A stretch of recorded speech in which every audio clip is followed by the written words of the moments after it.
Hello everyone. Welcome back to another episode of our entitled parents.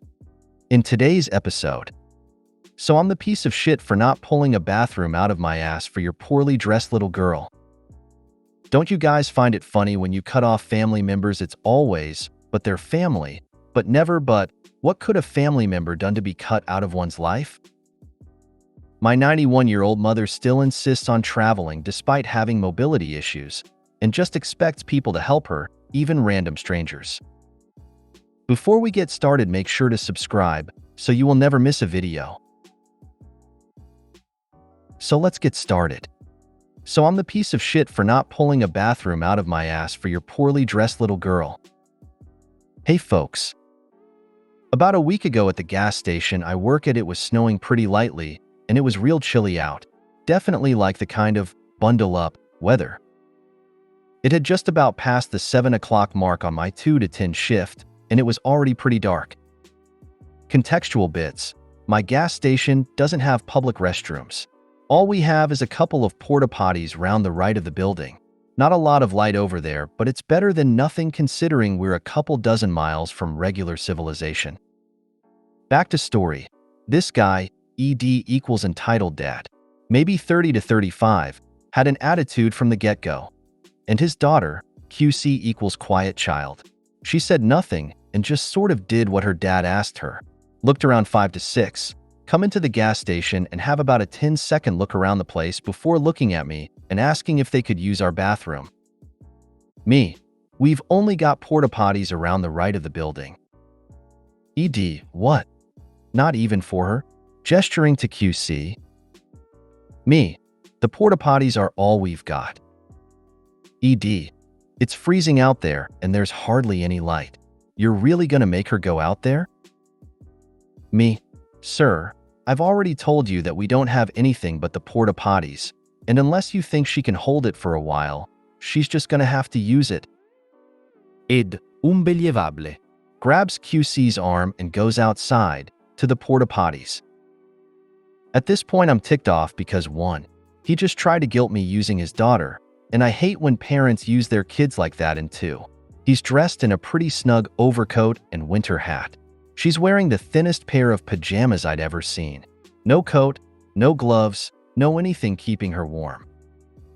They come back about 5 minutes later, and he's still huffing about the lack of public restrooms. ED, well, that was horrible. Cold and dark for a little girl. Me, yep. I'm being dismissive because I'd rather he just spew his nonsense and leave than try and prolong her being out in this weather like that. Finally, they both come up with their stuff, and I start ringing them out. I notice how sad QC looks, and I lean down before ED knows what's going on and ask her pretty plainly. Me, would you like a sticker? We keep a big folder of stickers for some of our regulars' kids. QC nods, shivering. I quickly grab a couple sets of the girliest stickers I can find and walk around from my register and crouch in front of her for display. She picks a sticker, purple cat playing with yarn. I pat it down on her shirt and they leave, ED totally silent and brooding. Moral of the story, dress your kids properly and maybe you won't have to worry about them being cold and upset. Edit. Yes, there's an employee bathroom. But I'm going to restate the same things I've said that people in the comments are spreading around without full context. The employee bathroom is cleaned far less often than the porta potties, and ironically enough, is the less sanitary options. I don't use it myself unless I have to because, well, it's a gas station. Everybody has a gas station bathroom horror story. The porta potties here are cleaned 3 times a week, and considering how much traffic my gas station gets in the middle of Nowhereville, that keeps them pretty clean. I could get in trouble for letting anyone use the employee bathroom for a few reasons. Our bathroom is situated right between our dry/miscellaneous stock and our walk-in cooler stock. That makes it a prime target for theft unless I leave my coworker alone and take the person back there, wait till they're done and escort them back out. With 2 people ever working on a single shift, I don't have the time to just stand and wait for people to use the bathroom, and I don't have the free time in my shift to clean up the bathroom should they use it. For the few of saying the girl could have gone by herself, she couldn't have. She was at least 4 to 5, maybe 6. She was way too young to be going to the bathroom by herself. Not even mentioning the fact that in my time around the girl and the dad, the girl didn't once show any real sign of desperately needing the bathroom. Seemed to me that the dad was the one who really needed it, not her, and thus saw an opportunity to somehow win my favor by using his daughter as a guilt card. Obviously, no dice. Glad I could clear that up. Also, she wasn't being kidnapped. They looked like each other. They looked like father-daughter. At least you tried to cheer the kid up. Kudos, homie. It became obvious to me that she doesn't get very much pleasantry from Papa. Figured I'd brighten up her night, because he sure as hell wasn't going to. The part where you try to cheer up the child makes me have some hope for humanity. I second this. Funny that it didn't come to your mind that she might not be his daughter. To me, it would be suspicious that a man wearing an overcoat and winter hat drags with him a small child, just in thin PJs that doesn't talk, just does as she's told. Looks like a frigging kidnapping victim. I would have thought the same thing, but they looked too similar to each other for that to be the case. Both had blonde curly hair, brown eyes, and their facial structure was pretty similar. Almost positive they were father and daughter. I imagine she was just one of those quiet kids. My child is freezing. Me. Surely it can't be the fact that she has no coat, no warm clothes, and it's cold AF outside. Here's a thought. How about you put some warm clothes on your child and maybe, just maybe, she won't be cold? Isn't that just a wonder? I like that you reacted calmly. Very sweet. Don't you guys find it funny when you cut off family members? It's always, but they're family, but never but. What could a family member done to be cut out of one's life? Don't you guys find it ironic that whenever you go out of contact with parents and other family members, guilt tripping or people's general responses are always, but they're your family, or you only have one mom, dad, or brother, sister, but very rarely do you hear people say, what must a parent or family member do to have a person cut them off from their life? Or, while you were family too, they should have treated you better. You were so right. Though, I do have a relative who has cut off most of her family because she is disappointed over herself. We wanted to help her, but the fact that we are doing well and she is not is making her feel bad, so she won't let us help her. Ironically, as we wouldn't be able to help her if we were in her situation as well. It also hurts that she can't be happy for us. I knew we weren't to blame for her attitude, and this has now been cemented as she has also abandoned her kids. They are both good kids, and one of them isn't even a teenager yet. She has agreed to let them stay with her occasionally, but has moved a couple of hours away to ensure that they can't live with her or see her that often. The damage this is doing to her youngest is, I cannot fathom anyone would do that to their own child. As far as we can tell, our relative doesn't have any addictions or diagnosed mental health problems. She just decided that it was unfair that she had to be an adult. I've been in C with my siblings for 20 years. They live on the other side of the country, which is fine with me. The three girls are close, and every few years they find me online and collectively send me hateful messages through the most evil of them about how much of a loser I am. My crime? I'm disabled, and they think I should get off disability and work. Half my spine is fused, with more needed. I have nerve damage in my legs, arms, and hands. I have to use a walker so I don't fall. I drop things constantly, and I'm 64. I go to pain management for chronic pain. Who would hire me? I can't stand or sit for more than a few minutes without pain, and walking is difficult. The only thing we have in common is DNA, and that's not enough to put up with their hateful behavior and judgment. My brother is part of that group, so I don't have contact with him either. That's all that remains of my family, but I'm better off without them. No thanks.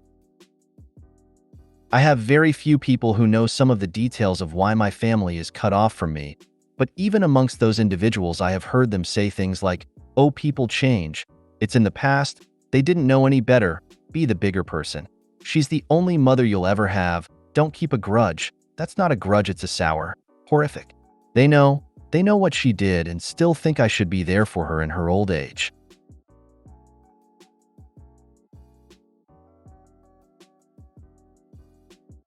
I look them in the eye and ask, how can I let that type of person around my innocent child? Why would I risk it? And they double down with, it's different when it's your grandchildren. Absolutely not. You nearly ended my existence. Pretend you succeeded. Revel in your success, alone. People be so ignorant and caught up in the Hallmark version of family. Oh, everything is forgivable. No. No, it's not. But they're your family. Yeah, then they should have treated me better. Huh? This concept and all the stories that stem from this drive me crazy. But they're family. The thing is, family members are supposed to be the last people to screw you over. So your standards for family members should be higher. It's more egregious that a family member harmed you. So it's more unforgivable, not less. That's always my first thought when I read about children killing their relatives. What did you do to your child for it to end like this? It's because they want to maintain the status quo. Cutting people off requires some effort on their part, and they don't want to do that. My 91-year-old mother still insists on traveling despite having mobility issues, and just expects people to help her, even random strangers. Edited. I would edit the title if I could to make it clear that the issue isn't that she's still traveling. It's the expectation that strangers will help her rather than bringing along her own help. Edited again. She doesn't lie about her mobility issues and she signs up for easy trips, and she still needs help. And although she can easily afford to pay for a helper to travel with her, it apparently has never occurred to her that that would be a reasonable thing to do.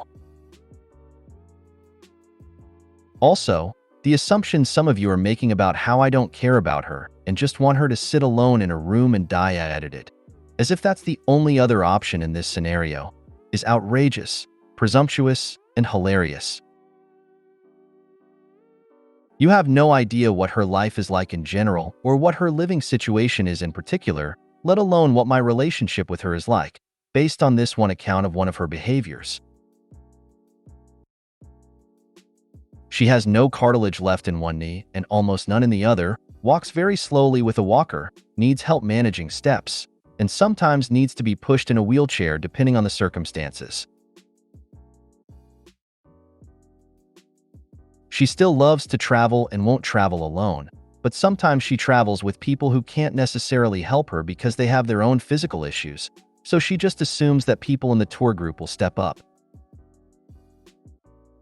She talks about how nice they are for helping, but it doesn't seem to occur to her that this is really presumptuous on her part.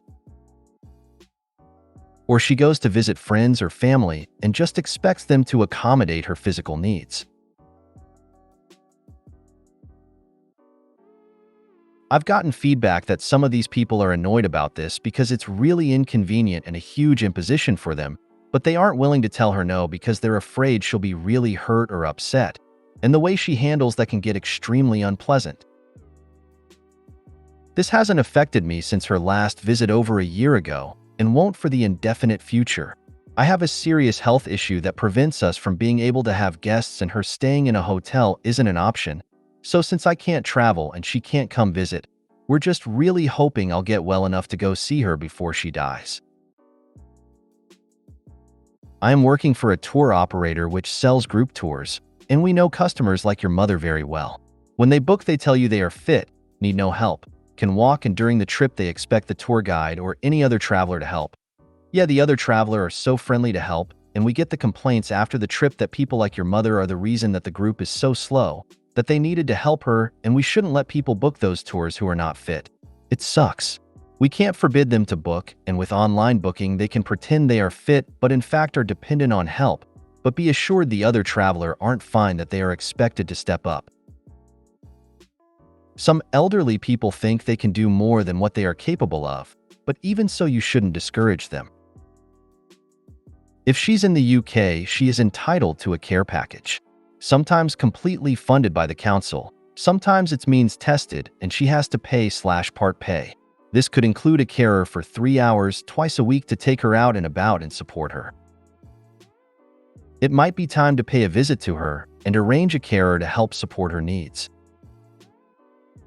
I certainly don't discourage her, and even if I tried, it wouldn't make any difference. There are people who are hired for this exact task. Travel companions have been a thing for hundreds of years to help older people on their adventures. Mother needs to be smart and find someone who can help her. Those saying they'd help, you are assuming it's just one time. It won't be every day something comes up and you be asked/quilted in to do something. So instead of an awesome trip, you are suddenly someone's personal assistant, and those huge dollar you paid for a relaxing trip away is in the past. I like it how many here are saying OP is the asshole, but no one truly knows what their relationship or family dynamics is/has been like. If you look at OP's older posts, it seems their mother hasn't been great either. Just because she's 90 doesn't mean she's a sweet, gentle old woman. If OP has been abused or neglected in the past by this person, I fully encourage not throwing all their time, money, and effort into helping them. Exactly, and thank you. I don't have the time, money, or physical health to help her in any way at this point in my life, and I learned decades ago that making suggestions to her is an exercise in futility and way too much negative drama. You have 91-year-old mother who still travels, but you think she should stay home and just die rather than inconvenience people. Okay.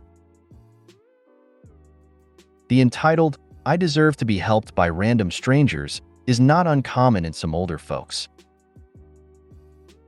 It isn't about getting old as much as using whatever tool available to continue to be entitled. If you made it to the end of the video, thanks for watching. Don't forget to like, subscribe, and share, and we will see you in the next video.